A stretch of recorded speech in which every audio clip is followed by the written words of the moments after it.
Alhamdulillah, kita panjatkan kesyukuran pada Allah Subhanahu wa taala kerana hari ini kita dapat bersama-sama berkumpul dalam acara yang penuh berkah, acara yang penuh manfaat. Dan ketahuilah bahawa kita hadir pada hari ini bukan sahaja untuk meraihkan program kita pada hari ini, tapi sama-sama kita bersama dengan Pergas untuk memartabatkan pendidikan Islam. Puan dan akhwat sekalian, ingin saya sampaikan akan kepentingan pendidikan Islam di Singapura ini. Kita pada hari ini hidup dalam era globalisasi, dalam zaman kosmopolitan.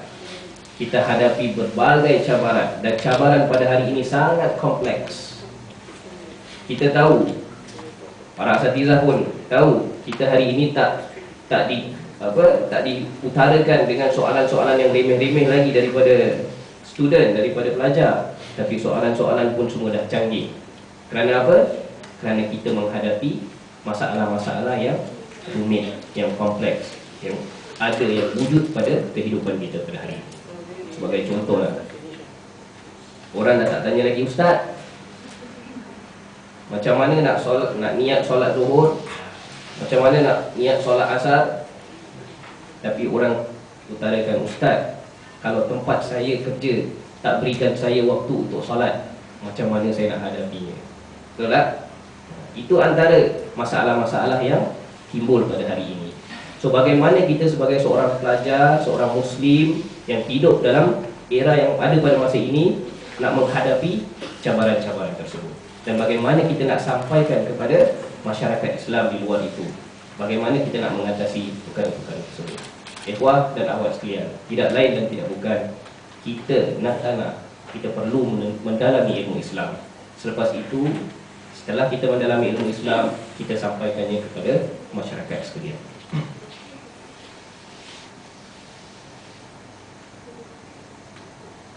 Ikhwah sekalian, harapan kita pada suatu masa nanti kita dapat melihat umat Islam di Singapura khususnya sebagai masyarakat yang dihormati, sebagai masyarakat yang mempunyai identiti yang kukuh, yang kuat. Kita tahu di luar sana banyak ideologi yang menyerang Islam. Bagaimana kita nak memperkukuhkan diri kita, jati diri kita sebagai seorang Muslim. Itu sangat penting.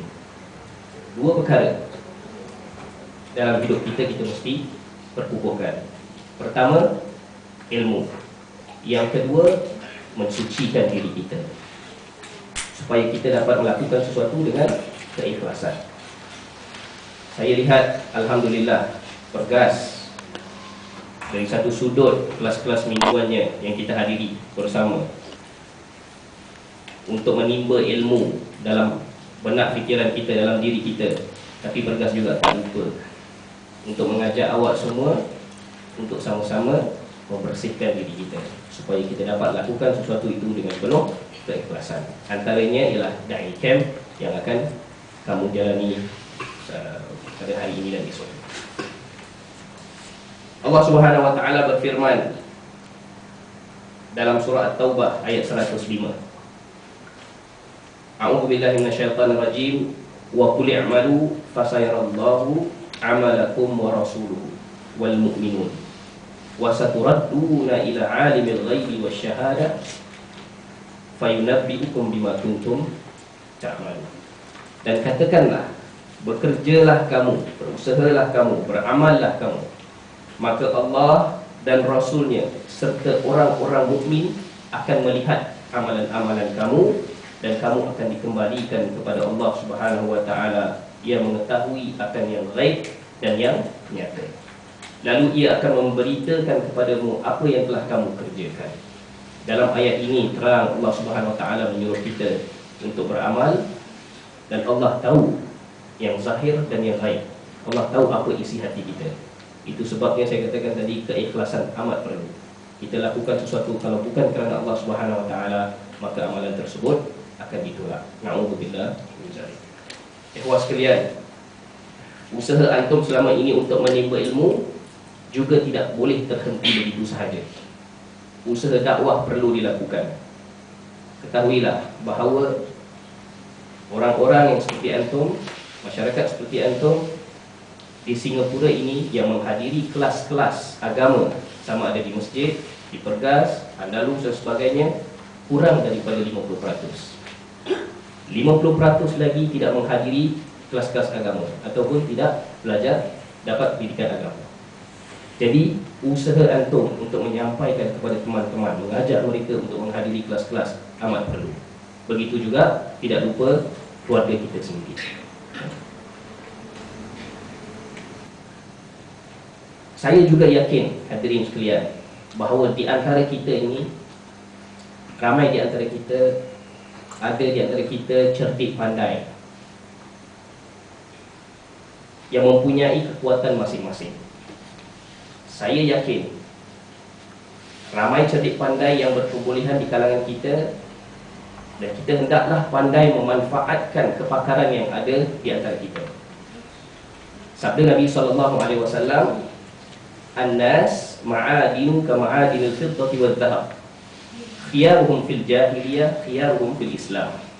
Idza faqahu." Manusia, kata Nabi SAW, dia bagaikan bahan galian, seperti galian emas dan perak. Mereka yang terpilih semasa jahiliyah, terpilih juga semasa Islam, sekiranya mereka itu memahami Islam. Hadis riwayat Al-Bukhari dan Muslim. Tapi lafaz yang saya sebutkan adalah lafaz daripada Al-Imam Muslim. Maksudnya apa? Katanya seseorang itu, dia sebagai bahan galian, tak kiralah dia berada di mana pun. Kalau dahulunya dia di bawah tanah, lumpur dan sebagainya, dia tetap berharga. Dan dia bila keluar di tempat yang elok, dia juga berharga. Antara kita, kalau kita mempunyai kepakaran, kebolehan,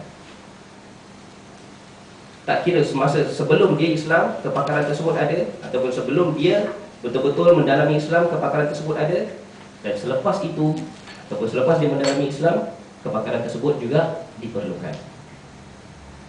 Dan hadis dalam riwayat ini dikatakan idza faqahu, apabila dia dapat mendalami Islam, mengamalkan Islam, maka dia menjadi seorang yang lebih dapat diterima oleh Allah Subhanahu wa taala. Jadi, apa yang nak disampaikan oleh Rasulullah SAW ialah kita tak perlu para ustaz untuk beramal kerana Islam. Mungkin antum di kalangan antum ada yang engineer, mungkin di kalangan antum ada doktor dan sebagainya. Kemahiran dan kepakaran antum amat diperlukan. Daripada itu haruslah antum bersama-sama, khususnya dengan Pergas, yang tempat antum belajar, dapatkan pendidikan Islam, sama-sama kita membangunkan Pergas. Sama-sama kita membantu apa yang kita mampu, apa yang antum rasakan antum layak untuk berikan bantuan. Hadirin sekalian, seperkara lagi yang perlu saya ingatkan, khususnya dalam kita menimba ilmu, dan khusus juga bagi diri saya, untuk kita amalkan ilmu yang ada dan untuk kita berdakwah pada jalan Allah Subhanahu wa taala, hendaklah kita bermuhasabah, sentiasa bermuhasabah diri dan pastikan niat kita ini ikhlas kerana Allah Subhanahu wa taala. Dan untuk mencapai perkara tersebut, tiada jalan lain melainkan dengan cara penyucian jiwa. Kita selalu perlu untuk mensucikan jiwa kita daripada sifat-sifat yang mazmumah. Hilangkan sifat sombong, hilangkan sifat bongkar, hilangkan sifat riak dan sebagainya, agar amalan kita diterima oleh Allah Subhanahu wa taala di akhirat kelak. Hadirin sekalian, di akhir ucapan saya ingin mengambil kesempatan untuk mengucapkan tahniah dan syabas kepada Komiti Da'i Camp 2012 atas usaha yang anda berikan bagi memastikan acara ini dapat dilaksanakan dengan baik. Bagi para peserta, manfaatkanlah peluang ini. Inilah masanya untuk kita menimba ilmu, kita menimba kemahiran kita, dan kita bermuhasabah diri. Semoga ilmu yang diperolehi membolehkan anda untuk menjadi insan-insan yang cemerlang dan menyumbang serta berbakti kepada masyarakat, dan membawa diri anda kepada kejayaan dunia dan akhirat. Pada masa yang sama, janganlah anda berpuas hati dengan apa yang kita telah capai. Akan tetapi tanamkanlah niat di dalam diri kita dan kukuhkanlah azam untuk terus menjejaki ilmu-ilmu Allah Subhanahu wa taala selagi kesempatan masih terbuka.